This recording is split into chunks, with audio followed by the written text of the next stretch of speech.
Olá pessoal, hoje vamos continuar os nossos estudos sobre compostos inorgânicos. A aula de hoje é sobre sais.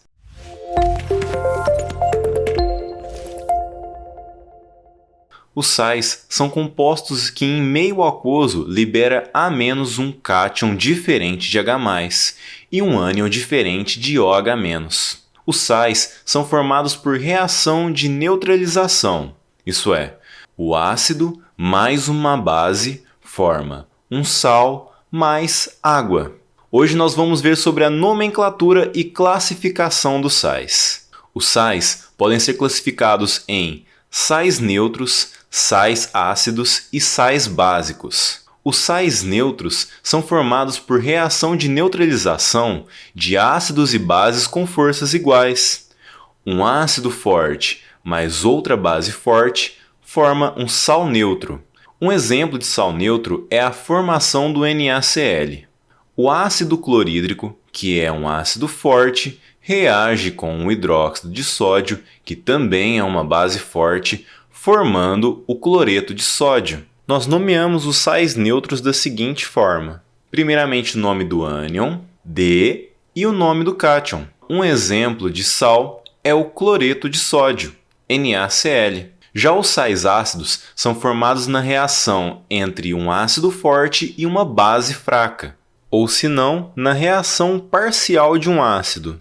Nós nomeamos os sais ácidos da seguinte maneira: o ânion mais ácido, De, e o nome do cátion.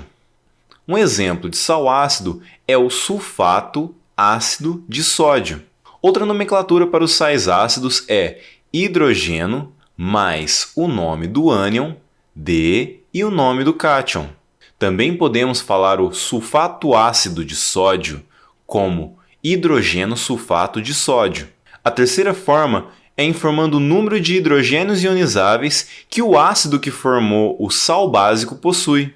O bisulfato de sódio é formado na reação com um ácido sulfúrico. O ácido sulfúrico possui 2 hidrogênios ionizáveis. Dessa forma, a sua nomenclatura fica bisulfato de sódio.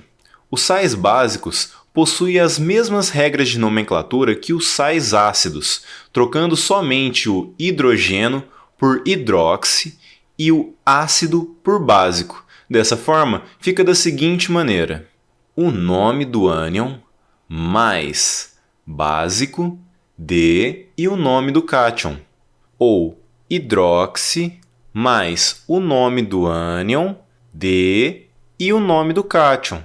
Um exemplo de sal básico é o cloreto básico de magnésio, ou hidroxicloreto de magnésio. Também podemos nomear os sais básicos de acordo com o número de hidroxilas que o sal possui. Um exemplo dessa nomenclatura é o iodeto dibásico de alumínio. Também podemos nomear os sais de acordo com o seu grau de hidratação. Estes sais hidratados são nomeados da seguinte maneira: o nome do sal mais o prefixo correspondente ao número de moléculas de água mais hidratado.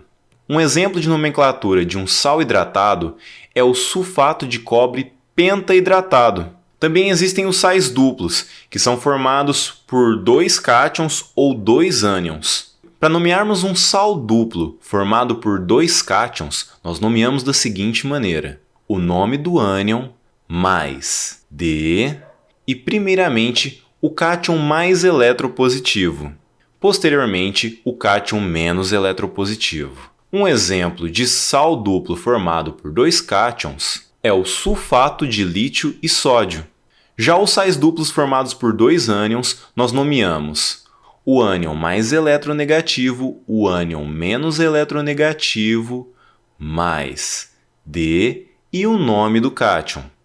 Um exemplo de sal duplo formado por 2 ânions é o cloreto e iodeto de cálcio.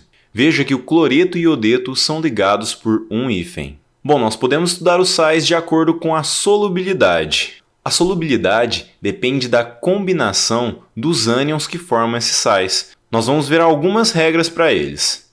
Todos os sais formados por nitratos e nitritos são solúveis. Os carbonatos, fosfatos e sulfetos são solúveis apenas em combinação com os elementos do grupo dos alcalinos e com o cátion amônio.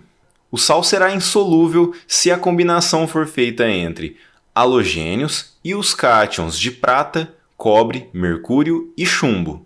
Em relação ao ânion acetato, é insolúvel em combinação com os cátions de prata e mercúrio. Os sulfatos são insolúveis com os cátions de prata, metais alcalinos terrosos com exceção do magnésio, o mercúrio e o chumbo. Pessoal, agora que a gente sabe sobre a nomenclatura e classificação dos sais, vamos fazer uma questão. O molibdato de amônio é usado como fonte de molibdênio para o crescimento das plantas.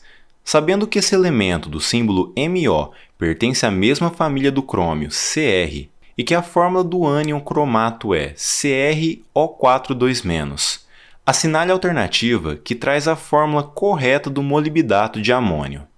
Pessoal, a questão pede para nós informarmos a fórmula correta do molibdato de amônio. Na questão, ele informa que o molibdênio é do mesmo grupo que o crômio e que a fórmula do cromato é CrO4 2-.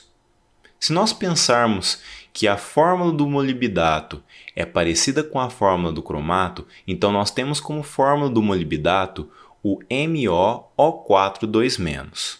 Sabendo a fórmula do íon amônio, que é NH4+, e que nós devemos neutralizar a carga do molibdato, que é 2-, precisamos de 2 cátions amônio. A fórmula correta do molibdato de amônio é NH4+2MoO4. A alternativa correta é a alternativa E. Pessoal, espero que vocês tenham gostado. Façam suas anotações, vejam exemplos de outros sais e espero vocês na próxima aula. Até mais!